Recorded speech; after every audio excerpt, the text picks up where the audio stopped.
دیکھیں قطریز جو ہیں وہ یو اے ای کی طرح میجر ویپن سسٹمز جو ہیں وہ یورپ سے امریکہ سے لیتے ہیں. میرے خیال میں اس میں کوئی تبدیلی نہیں آئے گی.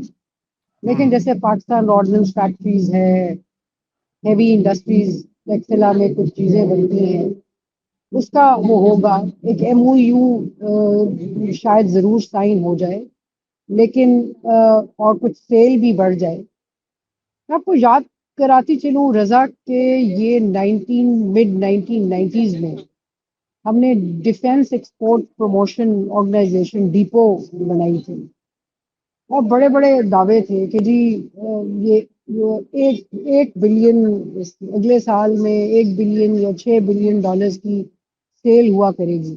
اس میں یہ ہے کہ ایسا کچھ ہو نہیں پایا. تھوڑی بہت انکریز ہوتی ہے.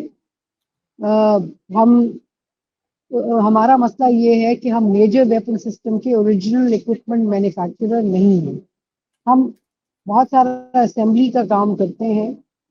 JF-17 تھنڈر ایک کامیاب جہاز ہے، لیکن اس کے ہم بیسکلی جو میجر کمپوننٹ جو ہم بناتے ہیں وہ مین فریم جو ہے اس کا ایک پرسنٹیج ہے، خاص پرسنٹیج ہے، وہ بناتے ہیں چائنا کی کولیبریشن سے. تو قطریوں کو آپ ظاہر ہے یہ آفر کریں گے، قطری لیں گے یا نہیں لیں گے. ٹریننگ میں آئی ایم شیور ٹریننگ تو ابھی بھی ایئر فورس کی ٹریننگ قطر کو پاکستان کراتا ہے. یو اے ای کے میں بھی ہمارے پائلٹس جاتے ہیں. تو یہ وہ ایریاز ہیں جس میں سروسز